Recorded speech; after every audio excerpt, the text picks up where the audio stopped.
Marvelous Marvin Hagler, born Marvin Nathaniel Hagler on May 23, 1954, in Newark, New Jersey, was a force of nature in the boxing world, with a legacy that still commands respect.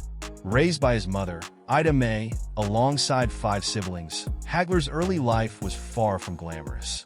After surviving the violent Newark riots of 1967, his family relocated to Brockton, Massachusetts, a move that would set the stage for Hagler's rise to greatness. From an early age, Hagler dreamed of becoming a champion, idolizing boxing legends like Floyd Patterson and Emil Griffith. At just 10 years old, he first put on a pair of boxing gloves, but his true journey began when he dropped out of school at 14 to help support his family by working in a toy factory. Despite the hardships, Hagler's unwavering determination to succeed in the ring never faltered, promising his mother he would one day buy her a home. And he delivered. Hagler's professional boxing career began in 1973, and by 1980, he had achieved what many only dream of, becoming the undisputed middleweight champion of the world. His reign lasted an incredible 7 years, with 12 successful title defenses, most ending in knockouts. With a knockout percentage of 78%, Hagler earned his place in history as one of the hardest-hitting middleweight champions to ever step into the ring. His reign was the second longest of the 20th century, cementing his status as a dominant force in the sport. In 1982, Hagler grew tired of announcers failing to acknowledge his nickname, so he legally changed his name to Marvelous Marvin Hagler, making sure the world knew exactly who he was. Known for his relentless style, Hagler was not only one of the most feared punchers, but also possessed an iron chin, having only been knocked down once in his entire career, an incident still debated to this day. Throughout his career, Hagler collected numerous accolades, including being named Fighter of the Year twice by the Ring magazine and the Boxing Writers Association of America. He was also honored as Fighter of the Decade 1980s by Boxing Illustrated. In 2001 and 2004, the Ring ranked him as the 4th greatest middleweight of all time, while the International Boxing Research Organization placed him 6th. Hagler's legacy was further solidified when he was inducted into both the International Boxing Hall of Fame and the World Boxing Hall of Fame. His name will forever be synonymous with greatness. With a career that included legendary battles and a reputation for ferocity, power, and resilience, he remains one of the most celebrated middleweights in the history of the sport. His legacy continues to inspire fighters and fans alike, ensuring that his impact on the boxing world will never fade. About personal life. Beyond the glories of the boxing ring, Marvelous Marvin Hagler's personal life was filled with love, family, and new passions. He had 5 children with his first wife. Their relationship began in their teenage years, and though their marriage lasted 10 years, they parted ways in 1980. In May 2000, Hagler found love again with his second wife, Kate Guerrera, an Italian, whom he married in Pialtello, Italy. The couple settled in Milan, where they lived until Hagler's passing in 2021, with Kay by his side as he pursued new ventures post-retirement. Hagler's children, including Marvin Jr., James, Gentry, Celeste, and Sherelle, remain an important part of his life, even as his career took him around the world. After his boxing career, Hagler embraced a new chapter as an actor, moving to Italy and starring in several Italian action films, showcasing his charisma and versatility. His life after boxing was a testament to his ability to reinvent himself, following his passions beyond the sport that made him famous. Hagler's legacy extended far beyond the boxing ring, as he was deeply committed to giving back through various charitable efforts. He was actively involved in supporting youth programs, often visiting schools and community centers to inspire young people to stay engaged in positive activities and away from negative influences. He contributed to numerous charitable organizations, focusing on causes that helped underprivileged children and families. Even after his retirement, he continued to make a difference by conducting boxing clinics and workshops, sharing his expertise with aspiring boxers, and often donating the proceeds to local charities. In honor of his philanthropic spirit, the Marvin Hagler Memorial Fund was established after his passing to continue his work, particularly in youth development and education. His dedication to helping others left a lasting impact, cementing his legacy not only as a champion in the ring, but as a champion for his community. About professional career. Marvelous Marvin Hagler's journey to becoming a world champion was marked by a series of struggles and hard-earned victories. As a top-ranked middleweight for several years, Hagler found it difficult to get high-profile opponents willing to fight him. Early on, boxing legend Joe Frazier famously told him, "You have 3 strikes against you. You're black, you're a southpaw, and you're good." This trio of challenges forced Hagler to travel to his opponents' hometowns to secure fights, often facing local favorites. His first major opportunity came with a short-notice bout against Willie the Worm Monroe, trained by Frazier. Although Hagler lost a close decision, Monroe was impressed and granted him a rematch. In the rematch, Hagler knocked Monroe out in the 12th round and then decisively won a third encounter, stopping Monroe in just 2 rounds. With these victories, Boston promoter Rip Valenti took an interest in Hagler, helping to secure bouts against tougher opponents. He fought the 1972 Olympic gold medalist Sugar Ray Seals, defeating him in their first fight. Their second encounter ended in a draw, but Hagler left no doubt in their third fight, knocking Seals out. Hagler continued his ascent, stopping top-ranked fighters like Mike Colbert and Kevin Finnegan, the latter needing 40 stitches after facing Hagler. Despite suffering a controversial decision loss to Bobby Boogaloo Watts, Hagler avenged this defeat by knocking Watts out in just 2 rounds. Promoter Bob Arum took notice of his growing reputation and signed him. In 1979, Hagler earned his first shot at the world middleweight title, fighting reigning champion Vito Antuofermo at Caesars Palace in Las Vegas. In a 15-round battle against Antuofermo, most ringside observers believed Hagler had done enough to win the title, but the judges ruled the fight a draw. Despite the strong belief by many that Hagler was the rightful winner, Antuofermo retained the title, leaving Hagler deeply frustrated.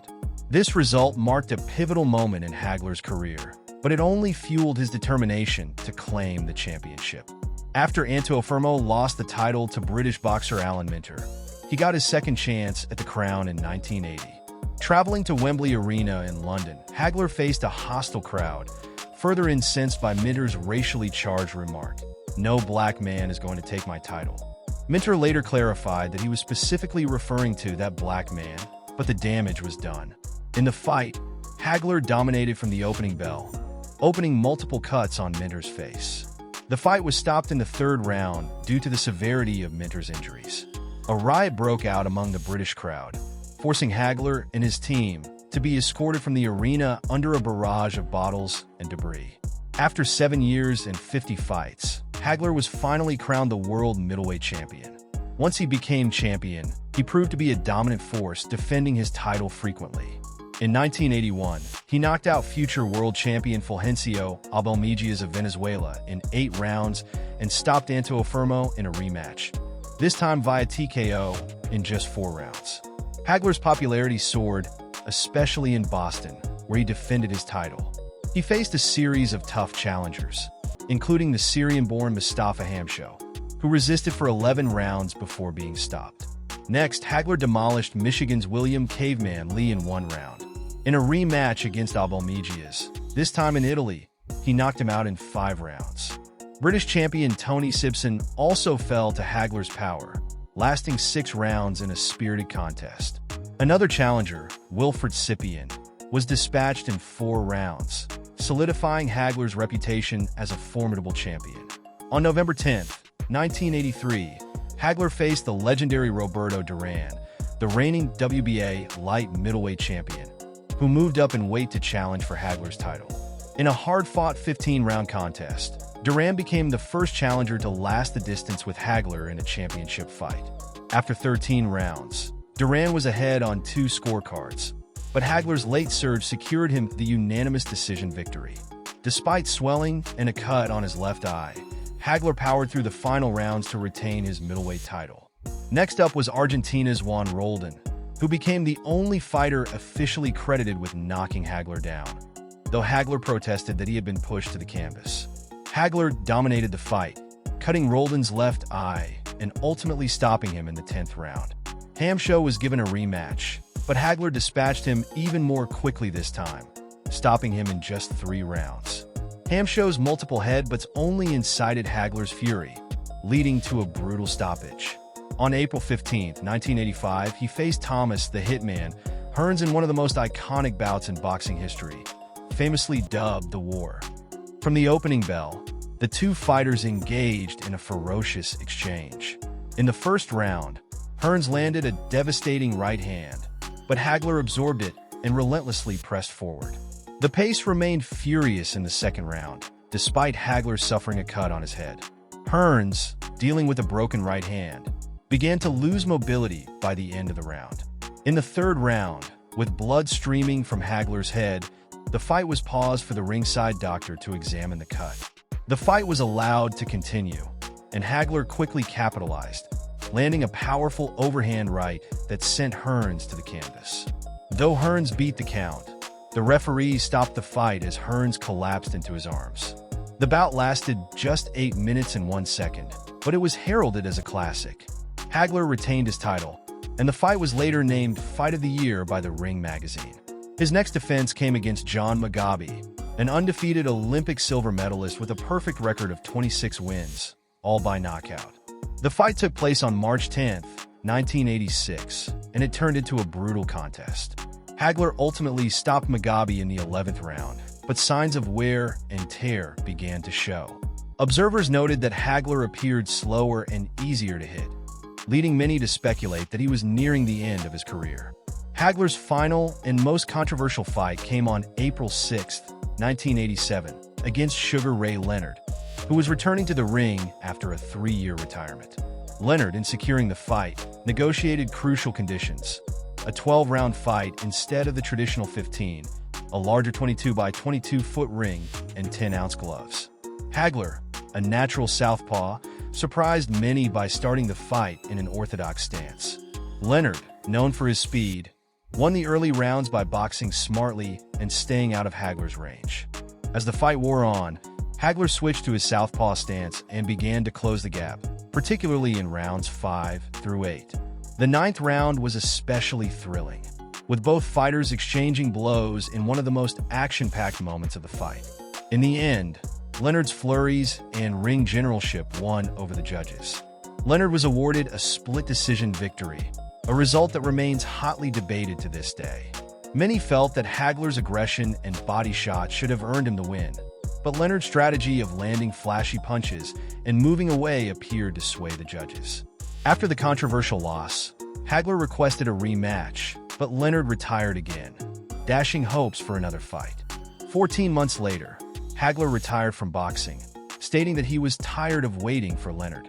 Though Leonard later offered Hagler a $15 million rematch in 1990, Hagler declined, having settled into his new life as an actor in Italy.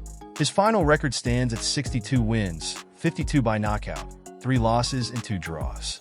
He retired as one of the greatest middleweight champions in boxing history, leaving behind a legacy of fierce competition, unforgettable fights, and a reputation as one of the toughest and most skilled fighters to ever grace the ring. After his controversial loss to Sugar Ray Leonard in 1987, he made a decisive break from the world of boxing. Disillusioned by the sport and unwilling to wait for a rematch that never materialized, Hagler relocated to Italy and embarked on a new career, one that would see him become a star of action films, far removed from the boxing ring that had made him famous. In Italy, he quickly established himself as a bona fide action hero. He took on roles that highlighted his physicality and screen presence, including his portrayal of a tough U.S. Marine in the films Indio, 1989, and Indio 2, 1991. Audiences in Italy adored him, and his rugged performances made him a star. His talents weren't confined to the Indio series. In 1997, he co-starred with Terence Hill and Giselle Blondit in the action comedy Virtual Weapon, adding another layer of versatility to his acting resume. Hagler's influence wasn't limited to acting. He also lent his expertise to British television, working as a boxing commentator, providing fans with his sharp insights and intimate understanding of the sport. Additionally, he ventured into the world of video games, contributing his likeness and fighting spirit to Fight Night. Round 3, keeping his name alive in the boxing world in a different way. Despite having left boxing behind, he never truly severed ties with his legacy. He remained beloved by fans, and his legend only grew with time. His transition from champion fighter to film star showcased his versatility and resilience, proving that he could conquer arenas outside of the squared circle. On March 13, 2021, the world bid farewell to Marvelous Marvin Hagler, one of boxing's greatest champions. His wife, Kay, announced that he had passed away at their home in New Hampshire at the age of 66. The cause of death was later reported as natural causes, following Hagler's hospitalization for chest pains and difficulty breathing earlier that day. His passing sent shockwaves through the boxing community, with tributes pouring in from fellow fighters, fans, and sports legends alike. His life was a testament to perseverance, grit, and an indomitable fighting spirit. In both boxing and life, he faced challenges head-on, overcoming obstacles with grace and determination.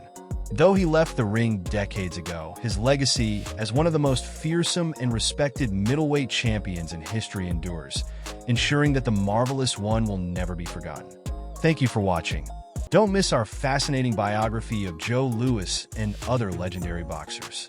If you enjoyed this video, please give it a thumbs up, leave a comment with your thoughts, and subscribe to our channel for more exciting content.